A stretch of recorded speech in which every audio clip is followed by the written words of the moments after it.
sports fans, to another episode of the 2315 Sports Show. We're on episode 23. What a perfect number in my book. So this one I titled Get the Brooms Out, because I thought both series were going to be swept. However, we got a little surprise that Minnesota decided to show up for a game. So we still get to talk about that a little bit. This one's going to be a heavy NBA one, and one of us was lucky enough to head to the Boston closeout game in Indiana. So that'll be a little later in the show. We'll get Ethan's experience from that. So first and foremost, no real picks, parlays, and prayers. We're doing this show early, and then we're also going to do next show, episode 24, early, because I'll be heading down to Kentucky this Friday, which would be May 31st. So we're going to do a little double episode here. But both will be one will be available Friday, this one, and then next Friday, kind of the same schedule. But no picks and parlays or prayers today. It's kind of hard. We're in between games. We don't have Boston until June 6th. And then we don't have the NBA back again until tomorrow, which is Thursday. So nothing really to report there. So conference finals, I guess so far should be the title. I was worried about Boston. We'll get to it a little later. We'll do the Minnesota-Dallas game first. I really thought Dallas was going to have it. They were at home. Everything was going right for them. Luka's playing out of his mind. Kyrie's playing out of his mind. They did have an injury. Derek Lively got hurt, but the game without him, they were just clicking. So I really thought they did. But Anthony Edwards showed up, and so did Cat. Defensively, they were very physical, which was good to see. That kind of threw, I think, Dallas off their game, so that's good. What do you think? Do you believe in Minnesota? Do you think they can push to 7 or no? It's hard to say, but looking back, I know last week's episode, I told you, I said, give me one game and I'll decide who wins the series. And then that Friday we were talking, and I was before game 2, and I was like, the Mavs got it. So I still think the Mavericks win the series. I think it'll probably go maybe 6 if they're lucky. I don't think they can pull it back to 7. They're just and Kyrie and Luka had a bad game. Mm-hmm. Both of them had a bad game 5 or 4. So I think they'll bounce back, and I honestly see the series ending tomorrow night in Minnesota. So okay, hot take there. I think I'm going to agree with you. I think Luka and Kyrie, I mean, they're due for a bad game, and I think that might be their only one from here forward, possibly. So I think they go up to Minnesota, take care of business, and send them packing. They should be in Minnesota, right? Yeah. It's game 5's Minnesota. Yeah. So yeah, I don't see both of them going 13-39 again. So together they were pretty bad. So I don't see that. I think Luka takes that a little personally, but also Kyrie. I think Kyrie's gonna, and crazy stat in his career before yesterday's game, 14-0 in closeout games. That's insane. So to go 14-0 in closeout games means that he's playing at his best when it matters the most. And he had a terrible game 4. So I expect him to come back 40 piece, send him home. Okay. Yeah, I like that. Yeah, I saw that. And then I saw an interesting story on him. Like, he was kind of, I mean, he even said he was in like a bad place physically, mentally, spiritually, all this stuff. And I mean, he was viewed as like a kind of cancer guy. He went from, ever since Boston, he kind of fell down pretty quick. And then where was he at last? Brooklyn, I guess. Yeah. Which that didn't work. So I saw, and the GM for Dallas is a Nike exec, or was a Nike exec, who knew Kyrie on a more personal level with Nike, of course. And then they go and hire Jason Kidd, who Jason Kidd is Kyrie Irving's like idol when he was a kid. And then they went to Luka, and Luka said, "I'll make it work." Like, and Luka can do anything. Like they said, he can do anything on the basketball floor. So for them two to work, I wasn't a believer in it. I'll admit, I didn't think there was enough basketball to go around. Both of them need the ball in their hand, but clearly it works, and they're going to be a force to reckon with. Assuming they stay.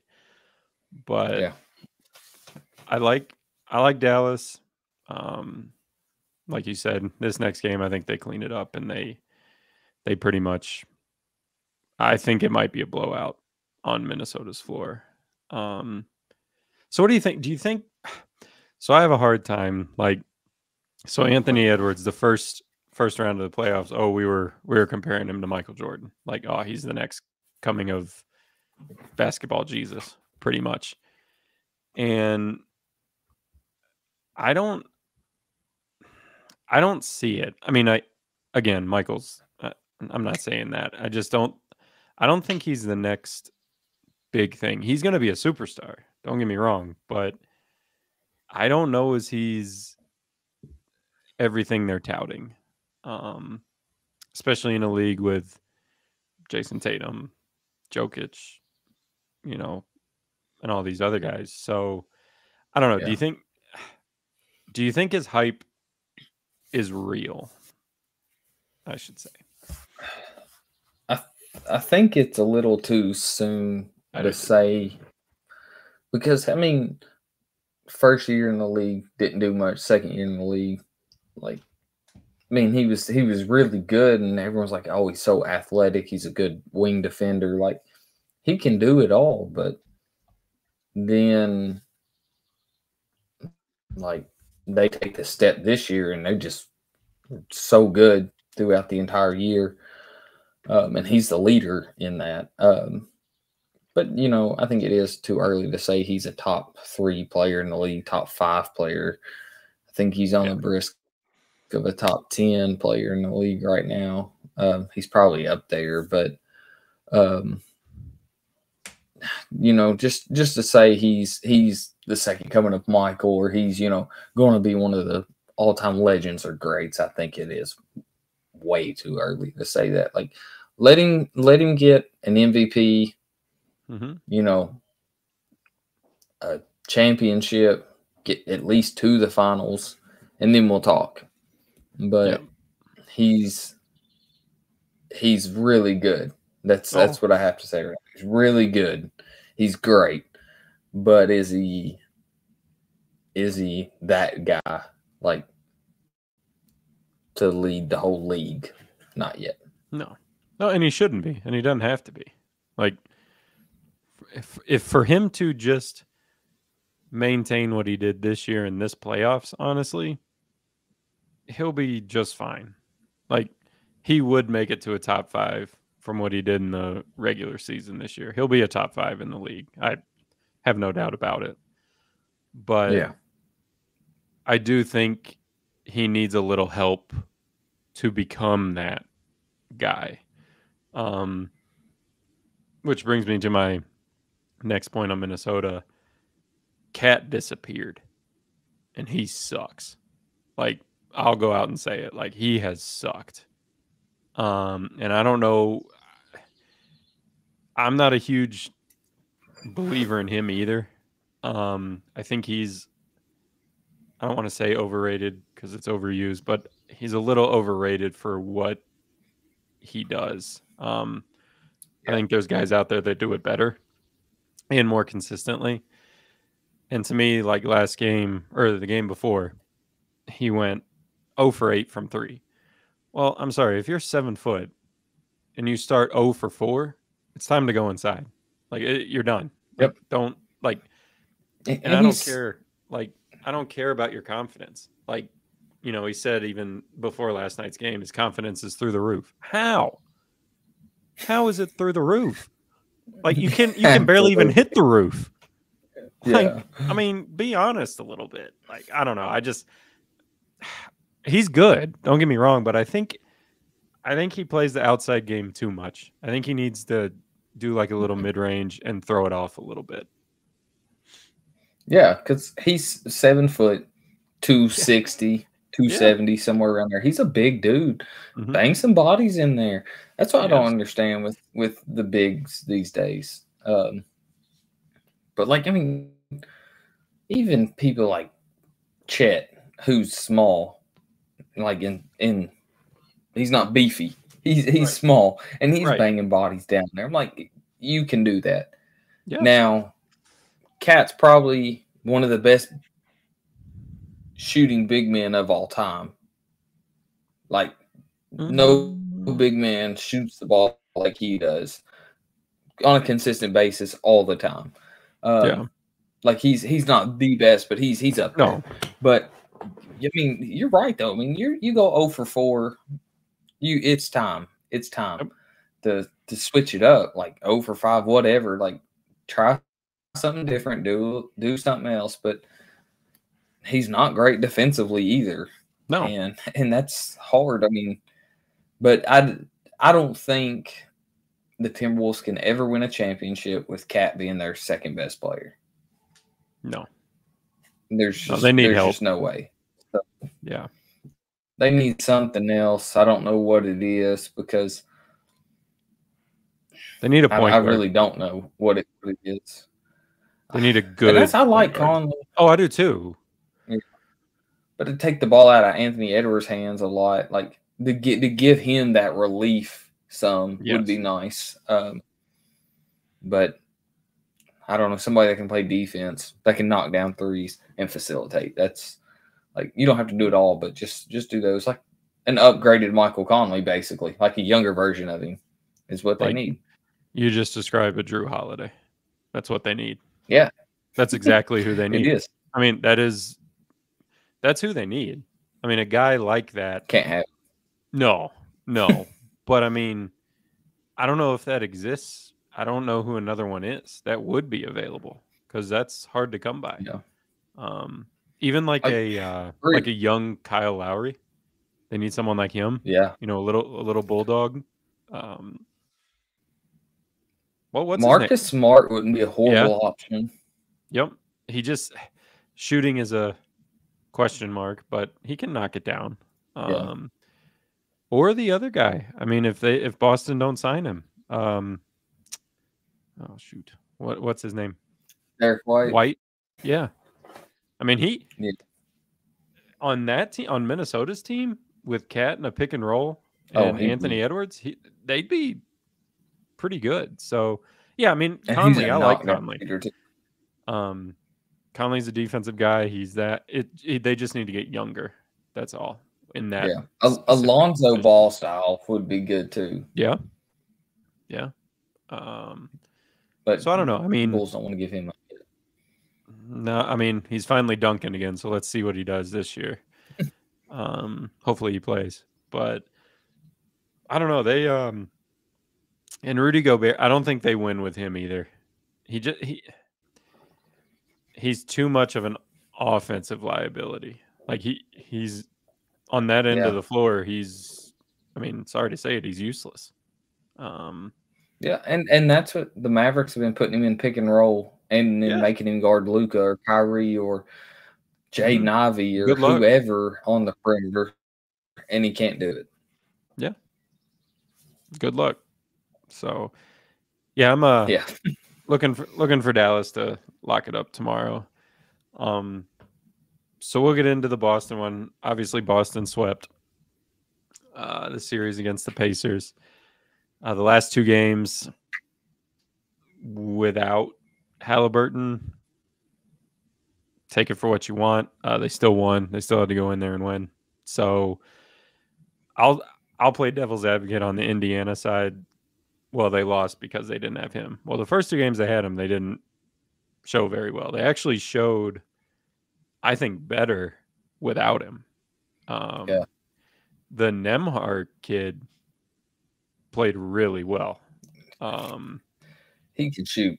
Yeah, he can shoot, and he can have the ball in his hands. He can facilitate. He can, and he's not as reckless. Might be the word for like Halliburton. Like Halliburton, like I think his confidence is too high.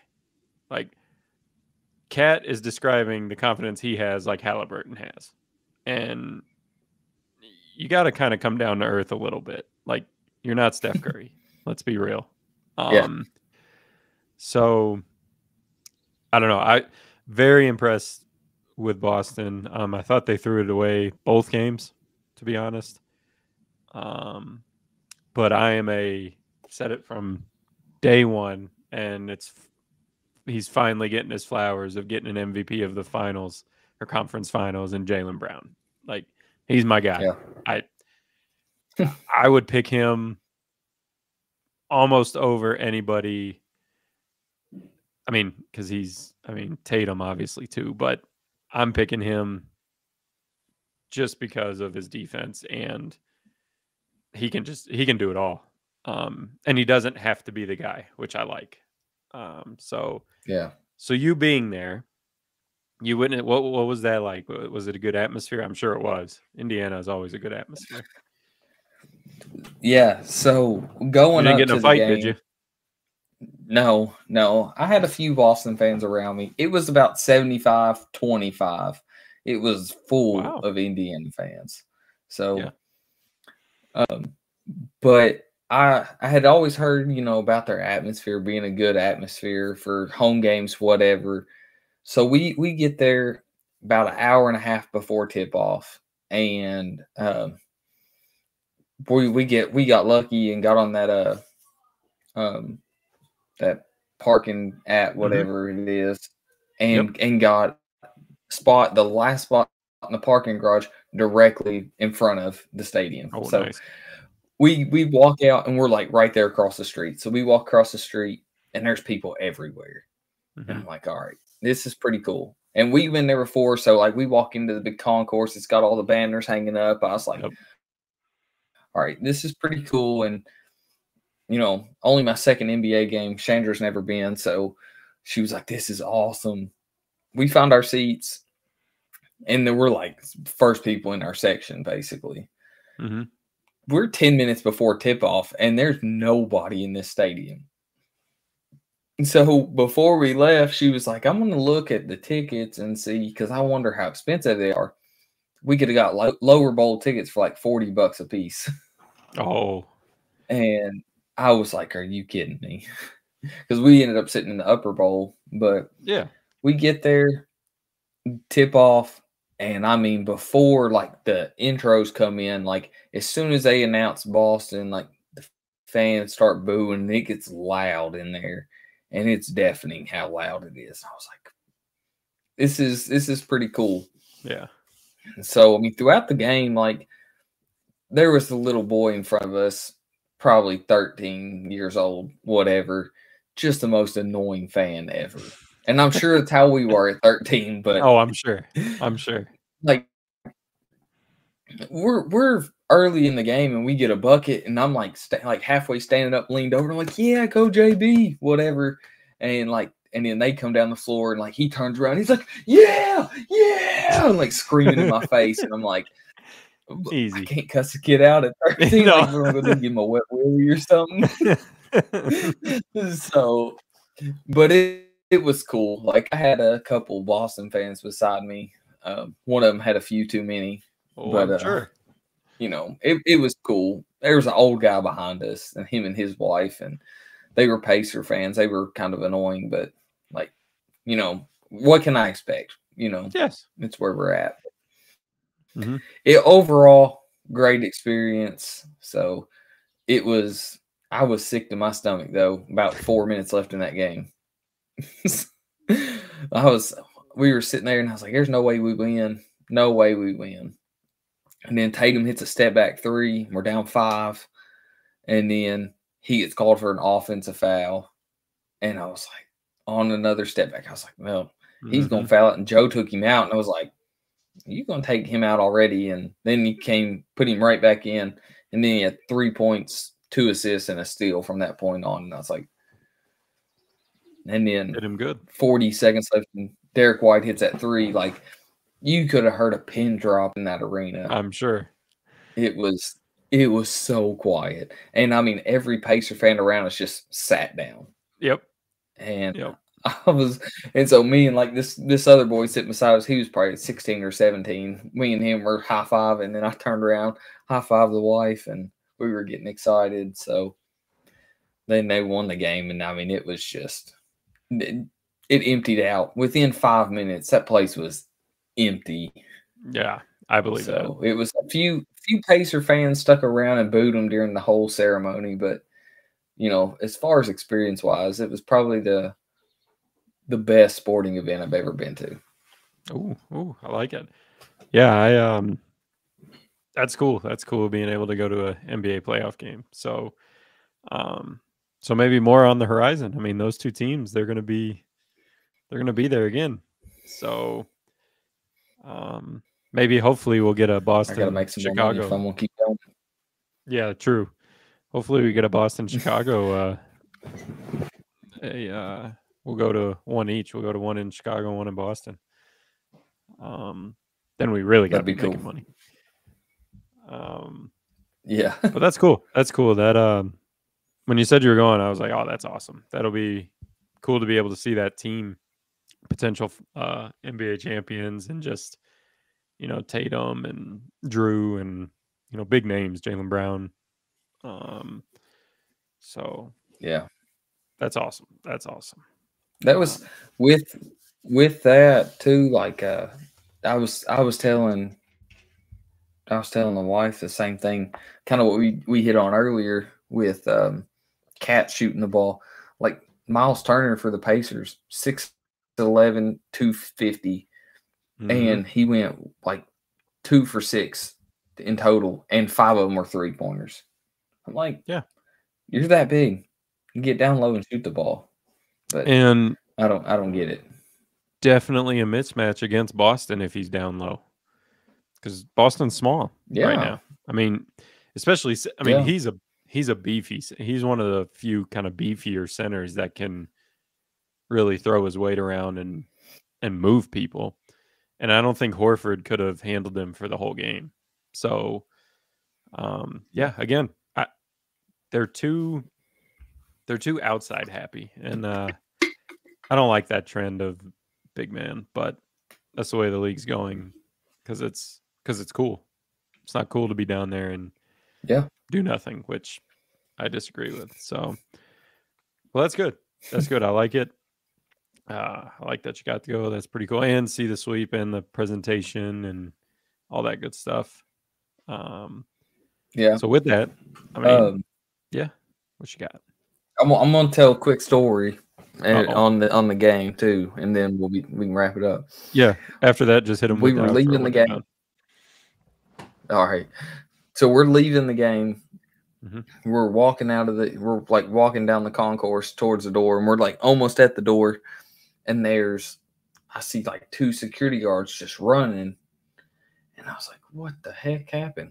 And then we go down the stairs, and there's an old guy laying on the floor in a Boston jersey. And I was like, oh. And so they're helping him up. And then he like stands up, and he's like, whoa, let's go, Boston. Let's go, Boston. And like, so big chant starts breaking out like right at the doors. So it was pretty cool. That's awesome. And then I had to get the video for our TikTok on the way out. So I thought that was awesome. That was. I liked it. Well done. Right. Yeah, I thought it was pretty cool about that old man, so I had to share it. We both laughed at that, and like everybody else was super pumped, that he started going. So I thought that was cool. Had to save face too. He probably just fell. Yeah. Oh, probably. He tripped down a couple steps. Had to be like, let me get it going. Yeah, he had a couple too many brewskis. Probably. Yep. Well, yep. Jalen that's going to be it for us today then. That's right. MVP brewskis. There you go. All right. Well, I'll hit them with the outro. We'll move on. All right. So just want to thank y'all for tuning in. However, wherever you may be listening, if you like the content you're receiving, hit the like, subscribe button, YouTube, Facebook, Twitter, TikTok, Apple Pod, Spotify. See you next week. Peace.